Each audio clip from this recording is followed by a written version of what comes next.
ಪತ್ನಿ ಕೆಲಸ ಮುಗಿಸಿ ಮನೆಗೆ ತಡವಾಗಿ ಬರ್ತಾಳೆ ಎಂಬ ಕ್ಷುಲ್ಲಕ ಕಾರಣಕ್ಕೆ ನಡೆದ ಜಗಳ ವಿಕೋಪಕ್ಕೆ ಹೋಗಿ ವ್ಯಕ್ತಿಯೋರ್ವ ಕೊಡಲಿಯಿಂದ ಕಡಿದು ತನ್ನ ಹೆಂಡತಿಯನ್ನೇ ಅಮಾನವೀಯವಾಗಿ ಕೊಂದು ಪೊಲೀಸರಿಗೆ ಶರಣಾದ ಘಟನೆ ಮೈಸೂರಿನಲ್ಲಿ ನಡೆದಿದೆ.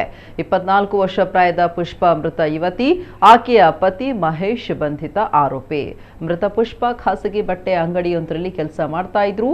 ಕೆಲಸದ ನಿಮಿತ್ತ ಅವರು ಪ್ರತಿದಿನ ರಾತ್ರಿ ಮನೆಗೆ ತಡವಾಗಿ ಬರ್ತಾ ಇದ್ರು. ಇದೇ ವಿಚಾರಕ್ಕೆ ಪುಷ್ಪ ಮತ್ತು ಮಹೇಶ್ ನಡುವೆ ಪ್ರತಿದಿನ ಗಲಾಟೆ ನಡೀತಾ ಇತ್ತು.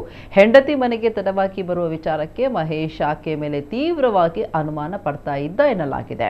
ಜಗಳ ವಿಕೋಪಕ್ಕೆ ತಿರುಗಿದಾಗ ಆಕ್ರೋಶಗೊಂಡ ಮಹೇಶ್ ಮನೆಯಲ್ಲಿದ್ದ ಕೊಡಲಿಯಿಂದ ಪುಷ್ಪರ ತಲೆಗೆ ಜೋರಾಗಿ ಹೊಡೆದಿದ್ದಾನೆ.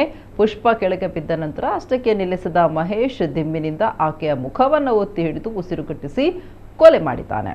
ನಂತರ ತಾನೇ ನೇರವಾಗಿ ಪೊಲೀಸ್ ಠಾಣೆಗೆ ತೆರಳಿ ಶರಣಾಗಿದ್ದಾನೆ. ವಿಷಯ ತಿಳಿತಾ ಇದ್ದಂತೆ ಪೊಲೀಸರು ಘಟನಾ ಸ್ಥಳಕ್ಕೆ ಭೇಟಿ ನೀಡಿ ಪರಿಶೀಲನೆ ನಡೆಸಿದ್ದಾರೆ.